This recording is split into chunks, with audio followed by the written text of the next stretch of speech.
reconnecting to trust.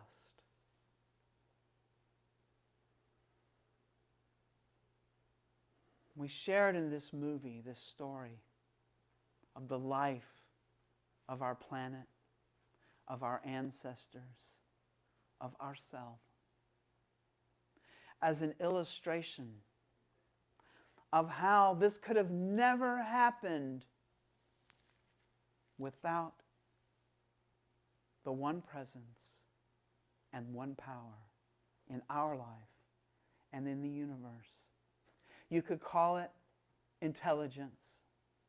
You could call it God. I like to call it God. Jesus talked about it in the Gospel according to John. The very first chapter of the Gospel of John. I'd like to read that for you now. The Word was in the beginning, and that very Word was with God, and God was that Word. That doesn't sound so magical, or maybe it does. Because there's this word, this plain word called Word that's used there. Jesus didn't speak English, though. He spoke Aramaic. That word that's translated in our Bible as word was milta. In Greek, it's logos. But in Aramaic, the language that Jesus spoke as he grew up and preached his message, milta. It's a noun. It's a feminine noun. And Aramaic words that are feminine gender aren't an object like a book or like a word on a page. They're a process. It's not our breath that we feel on our arm, but it's the act of breathing itself. This ongoing, dynamic wave after wave as we breathe in and out of life. We explored it in this movie that we projected on our internal screen. This ongoing creation that we're in the middle of right now and in every now moment. We're at the very edge as it moves forward. And we're never alone in this. We were born as sacred beings, beloved children of God, into a meadow that's beautiful. We have everything that we could ever need. And it's all right here. But from the time we're children, we begin to hear voices in our mind. A storyteller develops. It might be, "Where is Mommy? I'm hungry." Wah! And scream. That might be the first voice of the storyteller, and it probably didn't even have words. Because we hadn't learned language yet. But we knew those eyes. That meant when those eyes approached, we were going to be loved and cared for, fed, changed. And when those eyes weren't there, we were unhappy. Sometimes they didn't get there quite fast enough, and we began to experience lack for the first time, and we screamed louder. The storyteller had begun in us. And through our life, we've made up stories to try and help us to get through the day, to survive in this world. We began to see ourselves as separate from God. You might be wondering what this painting's up here for. When that storyteller is in charge of us and we're feeling the most separate we possibly can feel, the most alone we can feel, we're down here at the base of this blue triangle. Michael Beckwith, you might have heard of him, came up with these different stages. When we're in this most separate place down here, we're living in life happens to you. We're the victim. Everything that happens out there is something that I've got to control or it's going to get me. I stubbed my toe when I got out of bed in the morning. Oh, what a day this is going to be. It's already started.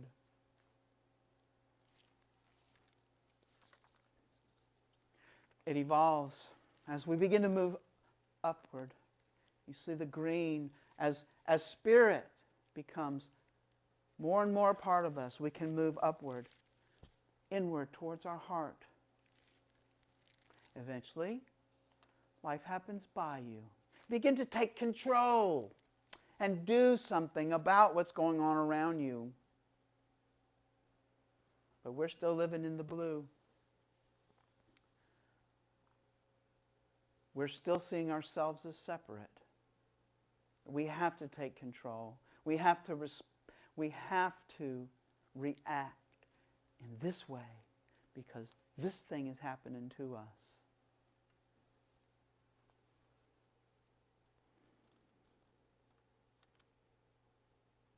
Eventually, as we grow, as we experience life more and more,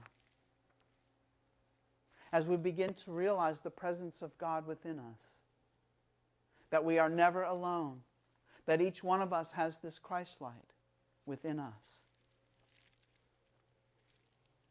we begin to know that our thoughts do affect our perception of what's going on around us.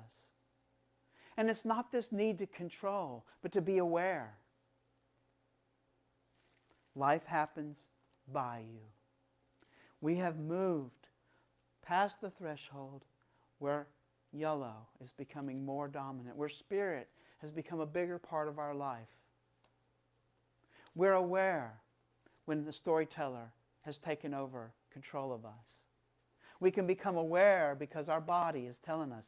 We have noticed that we're cutting off the flow of life through us by the tension in our body. And as we move progressively more forward, as we get used to encountering what's going on inside of us with this storyteller and seeing those same stories being told over and over again, these false beliefs that I'm not good enough, that they're out to get me,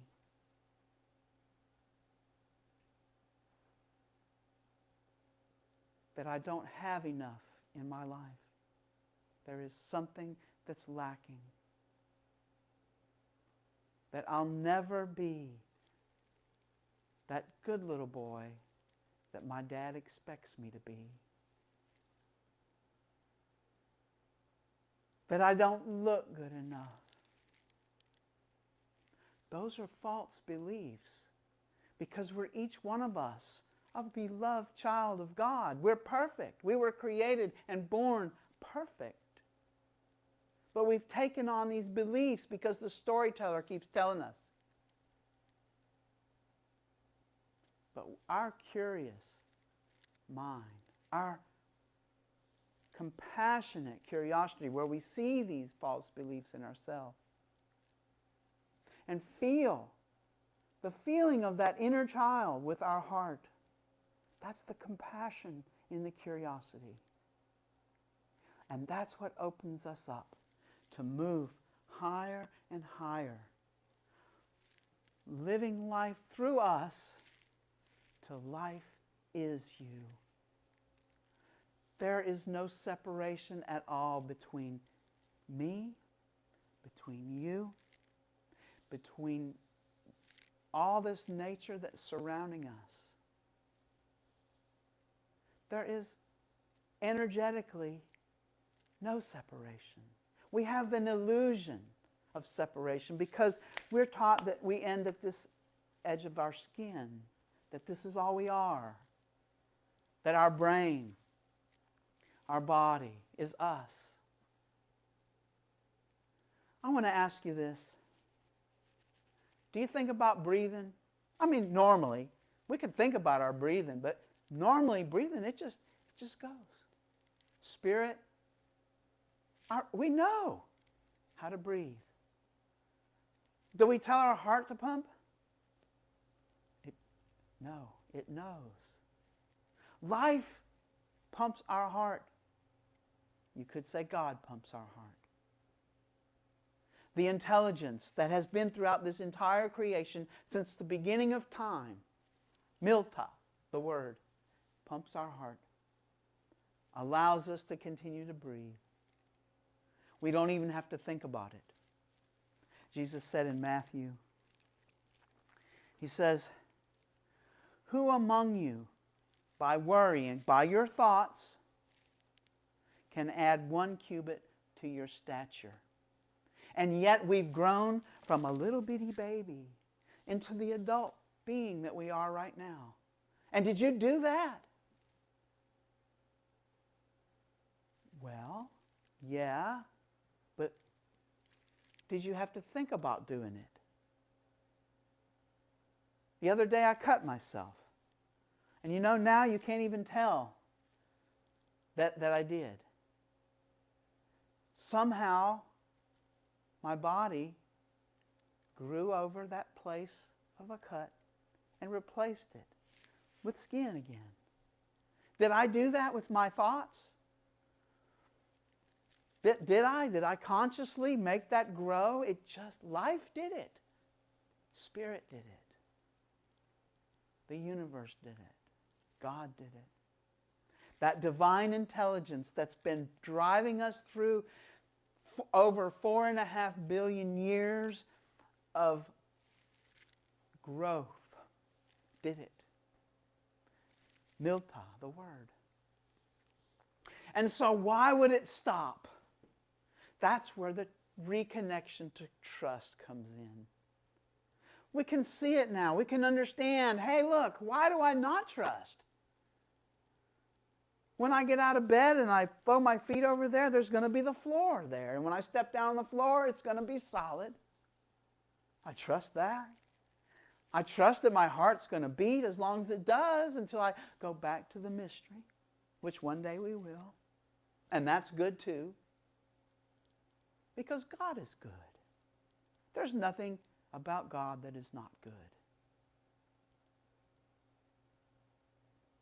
I could go on another sermon about that, but I won't. I don't have time for that. We have this trust, this faith. We rest upon it. We can make that connection in any moment. Anytime we begin to feel separate, when we are hearing the voice of that storyteller, we can make a U-turn, turn right back around. From being in darkness, all we have to do is turn to the light. Remember the truth of who we are. It's not spiritual bypass. It's not saying, oh, the world is so nice and lovely. It's not. It's noticing that inside of us we have that false belief going. It just triggered us, and that really did happen. But it doesn't have to be the boss of me, because I choose to change my mind, to think about something else, to see life in a different way, and all of a sudden it is. It's not that it changes. It's such. Next week we're going to talk about a polarity of divine order and free will. And that's really what we're talking about here. How can it be that all of this goodness is all that there is, and yet we still see suffering around us? Apparent evil. And notice I said apparent. And yes, some crappy stuff happens. And we're not saying it doesn't. But we're saying that we don't have to let it control our joy. Our heart is joy. We make that U-turn. With compassionate curiosity, we see those false beliefs and and we reconnect to trust. We reconnect to trust.